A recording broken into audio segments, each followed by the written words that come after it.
Watch This Shit podcast. You could have been anywhere in the world, but you're with us. My name is Seneca, the Mood Professor, and today I have my collaborating co-operator here. Young Sam, go ahead and introduce yourself, bruv. Hey, it's Young Sam, aka the Movie Apprentice. All right, let's get it. With this podcast, we're going to give you the definitive decision on whether you should go view a new movie release or not. It's real easy. If we say, watch this shit, stop what you're doing and enjoy some good cinema. If we say, don't watch this shit, avoid it as you would time traveling to see your own death. Or don't. You can do what you want. It may be fun, or it may put you in a situation you're not mentally prepared to handle. You want to listen to us, you put your life in your own hands. Before What If Season 2 was announced to drop by the end of this year, I thought this would be the last new Marvel entry we reviewed in 2023. Looks like we got one more coming. I've been made aware that next year will be even lighter with Marvel releases, and I personally believe, and I said this before, that to be a good thing. As long as they use that time to tighten up the projects, I'm all for it. I would prefer to wait longer for an excellent product. Reminds me of that bit from The Office where the staff all agreed we would like to have less of a great pizza than more of a subpar pizza. Sam, are you excited for this little Marvel break or excited for What If Season 2? Uh, I'm excited for actually both because superhero fatigue is starting to sit in. And with Disney and Marvel choosing to slow down, it hopefully it brings back when they first started phase one. You had to wait a little bit for movies to come out. So you kind of forgot about them and they came out, you was hype again. So looking forward to that and also What If season 2. So yeah, hopefully it's a good next phase for him. Agreed. Agreed. All right, let's get into it. Today we are reviewing Loki season 2. The best part of the Thor franchise got his own show on the back of some time travel mistakes the Avengers made in Endgame. All right. So, you got Loki on the loose. And he's now a rogue Loki, fresh off of his defeat by the team that has joined the Time Variance Authority in an attempt to keep the storyline we are familiar with intact.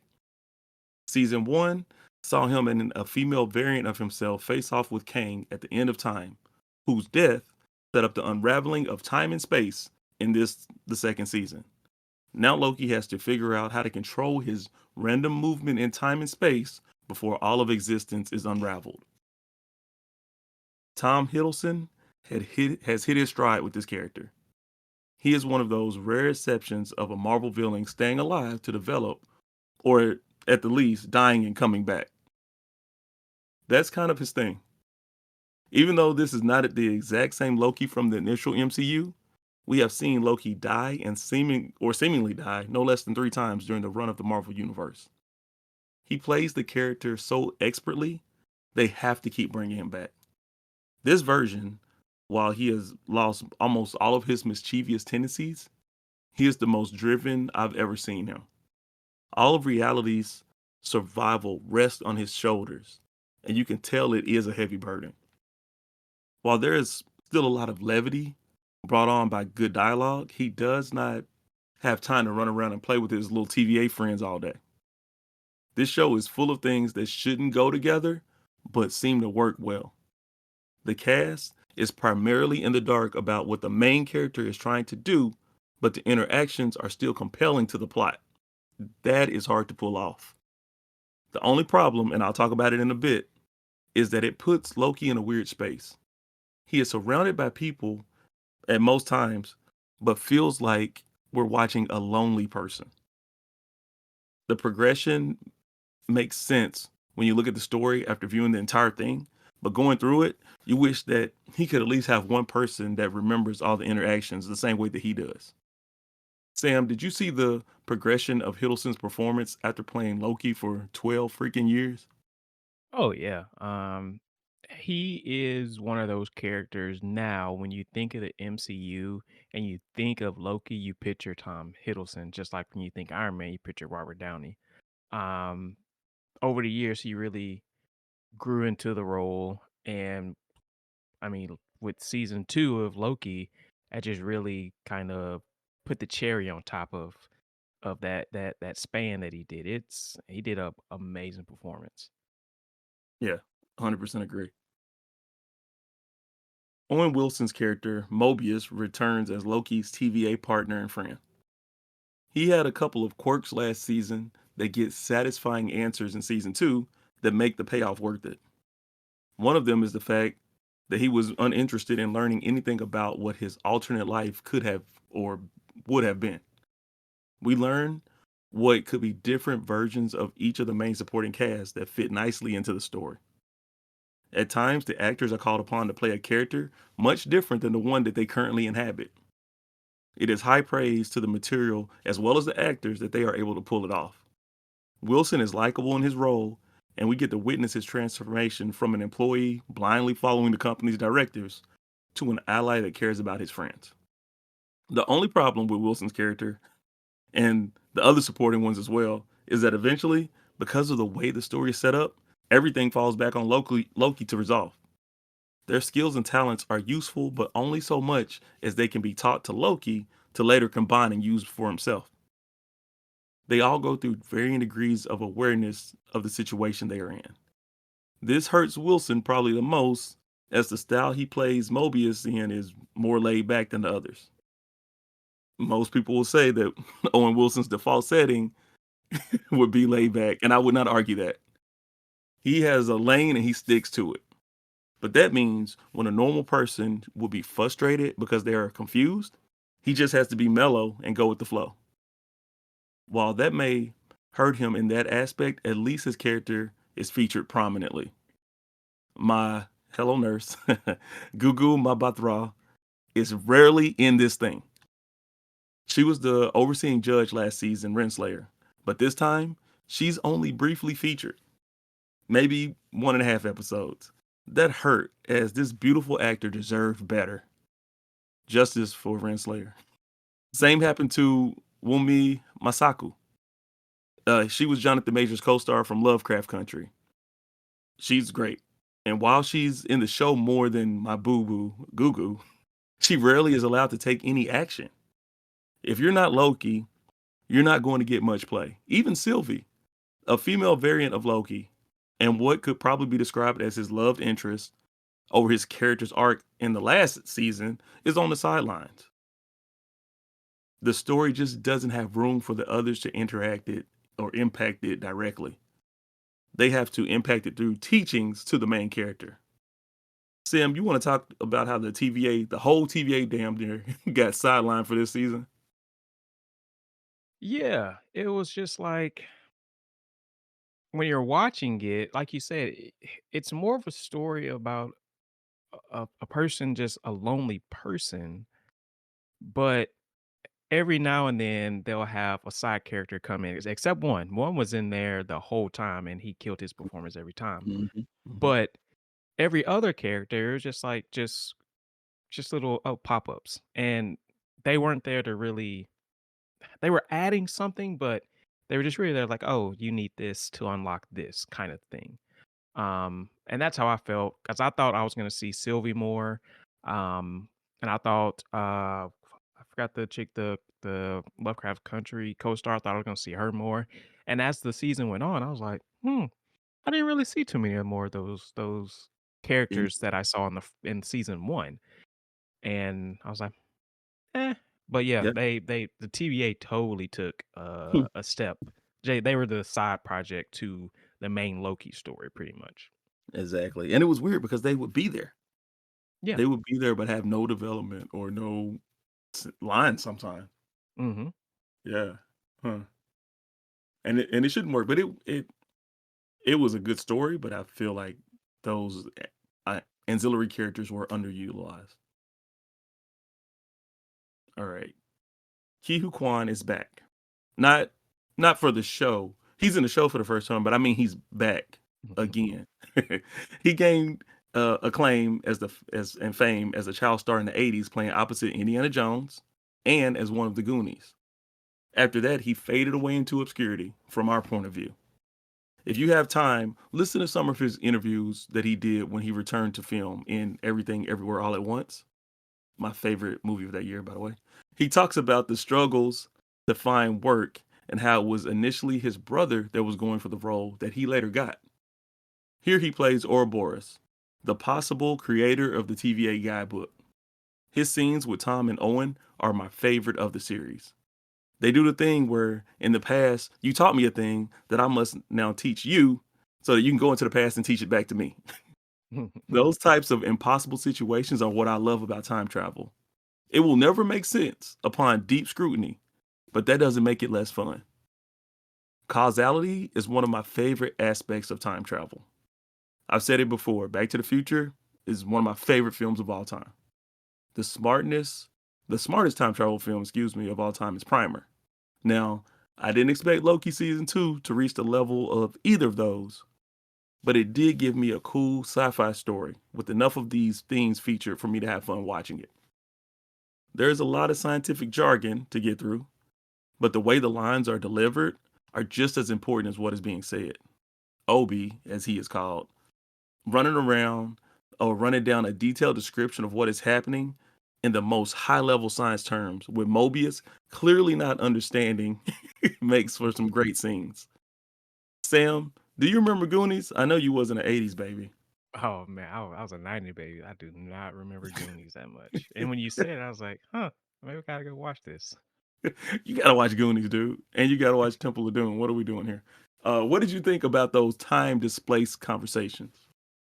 Oh, they were good. They were good scenes. Obi did a good job of, explaining it, but also just kind of I don't know. It was just I understood it. But he explained it in a way where it's like I guess the normal everyday person he dumbed it down pretty much. Especially that scene where he was saying like the aura had to be together. I was like, oh, okay, kind of makes sense. Um, so yeah, I think he did a good job with this role. Um, in all, um, he was the second favorite part of the show to me. Okay. All right. And I'm guessing that your favorite part was. Oh, you know who. All right. So, Jonathan Majors is awesome as Victor Timely. That is a variation of the Kane character he played in the horrible Ant-Man Quantumania and the man at the end of time in Loki season 1. His performance as each of these different same person is changed enough to have been multiple roles, which I guess they kind of are. He is a very good performer.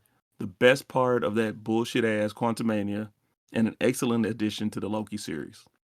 This time he takes a more active role in the story, as one episode is dedicated to showing how he potentially became the Kang the Conqueror that comic fans understand him as becoming. Marvel is in a bit of a disarray currently, but I hope they don't scrap their plans on using him in future Avenger movies. I honestly hate that they wasted his first silver screen outing in Ant-Man. Mm. He should have been given his own movie potentially, or at the very least, fought a more formidable foe. Majors understands acting and gives his all in every role. Young Sam, did you think we would get such a timidly played character for the beginnings of Kang? No, and when I realized that's because I thought they were gonna go through many versions of Kang, and then when they settled on him, and just the way he was delivering lines, I was like, this is actually pretty good."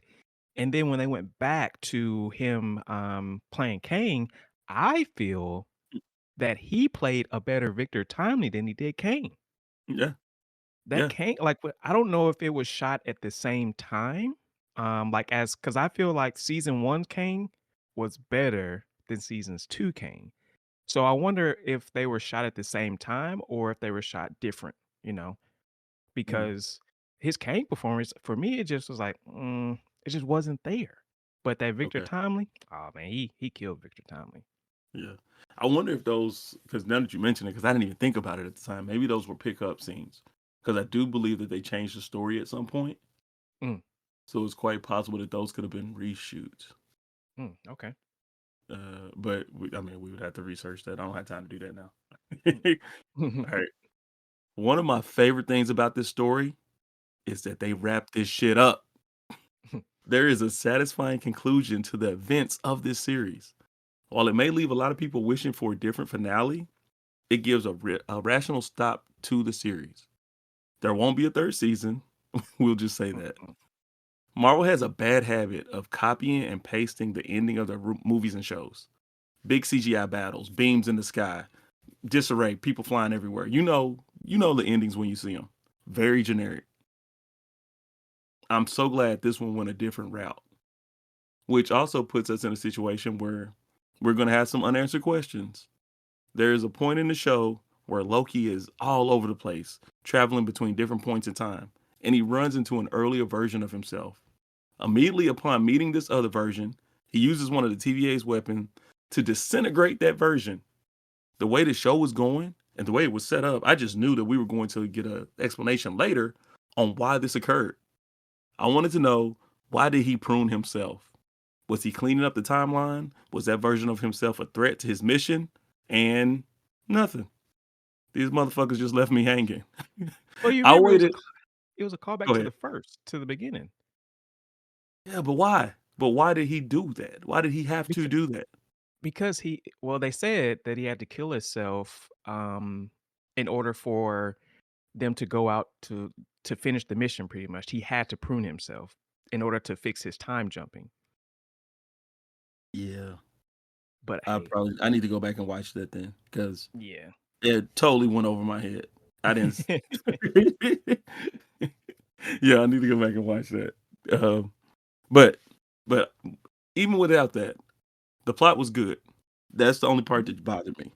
Young Sam, did you see any glaring elements missing from the resolution of the time travel that was displayed?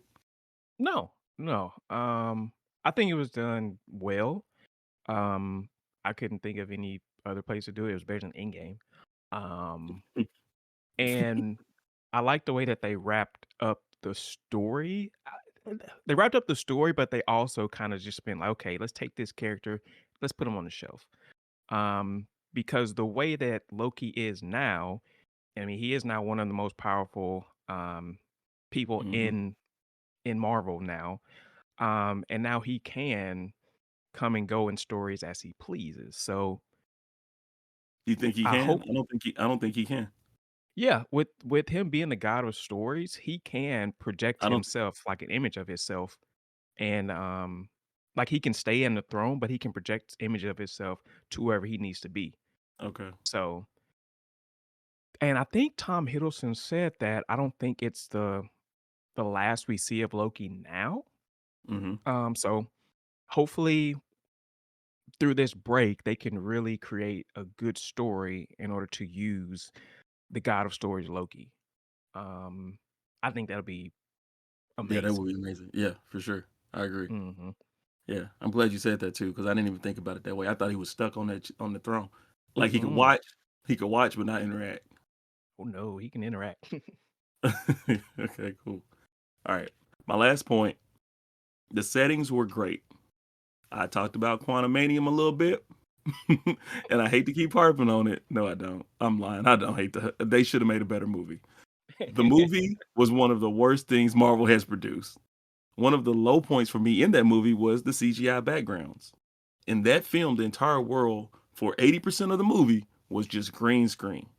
In Loki, they did have some rendered background visuals, but they did two things that made them work. Firstly, they used them sparingly and in conjunction with real sets. The characters were physically inside structures or in outside scenes that may have been sets, but they were real and only enhanced by CGI. The other thing is, Mm, when they did have big flashing CGI background sets, they made them look like trippy, beautiful paintings. You can do it, but you got to do it well. mhm. It takes me out of the film or the show if it's too heavily fake or if the fake isn't pretty enough to give my brain a treat. Also, the TVA, they be dressed, especially Loki and Mobius. Those skinny ties and jackets are super fashionable. They be having that on. The kind of thing that adds to the classiness of the show for me. Sam, how did you feel about the visuals and the style of the show? Oh, it felt good. Especially it it reminded me of Iron Man 1 and 2, and the fact that with Iron Man 1, they actually had a costume for Iron Man. Mhm. So, it was better visually. It didn't look like a floating head. But, um, I think in Iron Man 3, they went away with that, and that's why it just looked horribly. But with this, it kinda did the same, like you said, they had actual sets, so it just wasn't all fully CGI, and I think that was better pleasing for me on the eye. Um, it didn't nothing looked too out of place, like, even with the whole big, the loom scenes, it didn't look like it was just out of place. It just looked like, okay, like I said, it was like some watery, like, acid drip, but it looked beautifully done. Um, so I liked it. I liked the sets. I think they did a good job. Yeah, for sure. All right. Final verdict. Watch this shit. Marvel has had a roller coaster of a year. Next year's kind of break is going to be a good thing for them. Give the studio a chance to plan and put the pieces together to make great content again. Everyone should watch this shit. This was a highlight of a TV series, especially in the realm of MCU. It also gave me hope that a truly character driven narrative can work on the small screen. It doesn't have to try to feed into the bigger machine of the MCU, and that is where its strength lies. Sam, give the people your take. Yeah, definitely watch this shit. If you haven't watched season 1, go watch that. I mean, watch them both together. So you can watch a complete story of the character. So yeah, watch this. For sure. Thank you for listening to another episode of Watch This Shit. You come here for the realest take on new movies. So make sure you follow us so you're not left in the dark on whether you should check out a movie or not. If you haven't seen this shit yet, what the fuck are you waiting for? We told you what to do. It's up to you to go do it. Check us out next time when we review The Hunger Games, The Ballad of Songbirds and Snakes. And good day to you.